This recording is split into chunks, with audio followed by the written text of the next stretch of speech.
Fox 61 Morning News starts now.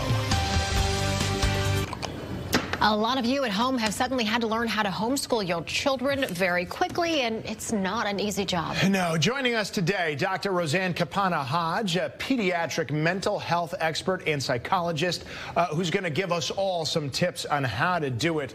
So, Doctor, thank you so much. And first things first, I feel like a lot of these children still are in the process of processing what is happening, so that I fear we're in line for this week and next week for more tantrums, maybe meltdowns, abstinence.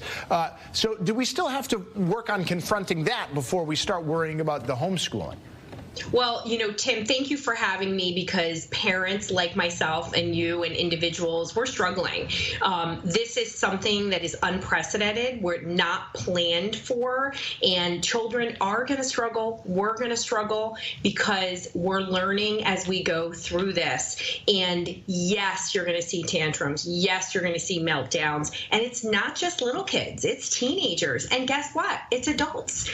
Everywhere I go, people are crying, they're upset, and it's just a buildup of stress. But the good news is there are things that can help, and there's things that parents need to look for in their children so that they can better support them through this truly a time we've never experienced. And the main reason people are feeling so anxious is because we don't have control. And children don't have a sense of control, parents don't have a sense of control, adults don't have a sense of control, but there are things in our environment that we can control to help us feel less anxious. Dr. Roseann, what would you suggest for parents who are starting to set up a learning schedule? And also, should it be the same schedule every day, or should we involve the kids in maybe changing it up a bit? Yeah, so, you know, a schedule is really important. Our children and us are used to routine. So the first thing I want to tell people that is an absolute surprise, you are not really homeschoolers. You are temporarily educating your kids during a quarantine.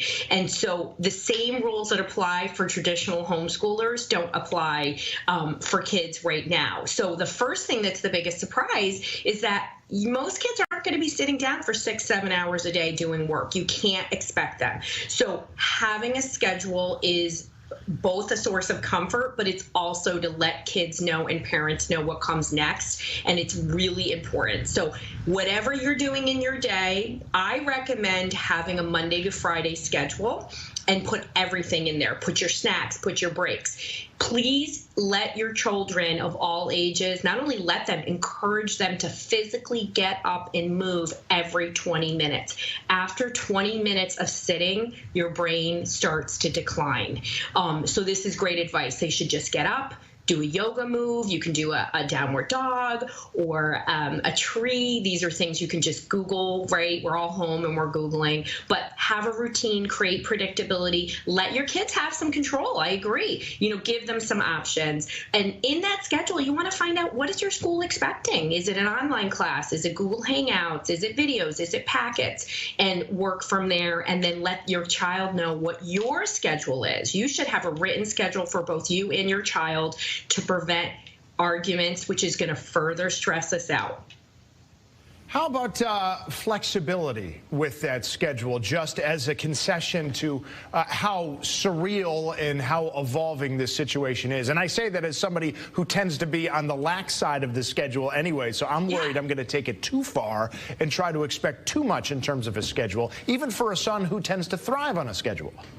Yeah, great question, because we should have flexibility during this time. And for people that are homeschoolers in general, there's always flexibility. So one of the best things to do is to say, you know, here's our non-negotiables. I need you to finish this research paper that your teacher asked you to do, or I need you to read for 20 minutes. So these are the things you have to do, but I also give you this flex time. You can have earned media time. Don't let your kids be on your devices for 10 hours, but at the same point, all of us are working from home. I'm in my office with my 9-year-old, and so he has a list of things he has to do, and he knows he can earn media time for that. He's not going to be on his device for 10 hours, even though he's trying to negotiate that with me. Now, I know for me, it's going to be a lot of sort of keeping on task, but this is also an opportunity that we should all take to reconnect with our kids. Yeah. Do you have any advice or sort of reminders to not just be about, okay, we need to do the math, and then we need to do the reading, and we need to do this book report and such, but also to remember to have some fun and like I said, to reconnect? Because we're not going to get this time again.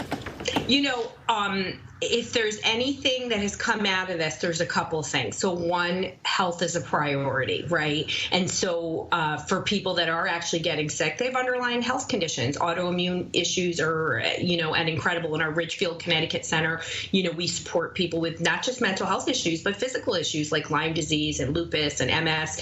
And it's truly on the rise. But the other part of this is about connection. So we're talking about social distancing. That's not what we should be talking about. We should be talking about physical distancing, but social connecting. And so this time with our children is a gift. And as fearful as we are, we're going to get into routine and try to have fun. Like pull out your Jenga, your Uno. The Hodges, our house, we have regular dance parties anyway. So have fun. It's good for you. It's good for your kids. And boy, does it relieve stress. Laughter is a wonderful, wonderful thing. And you shouldn't feel bad about it. You should look at it as this is a gift, an opportunity to really connect. Make sure you're calling grandma and FaceTiming her and including her. Some of my friends are doing book clubs online, and this should be a time of connection because we need it more than any other time that we know in our history. Oh, Dr. Roseann, you're so right. It is important that we remember that this time is a gift. It is. So thank you so much for joining us today. Be well, everybody. Absolutely. Stay and you safe as well. And be well.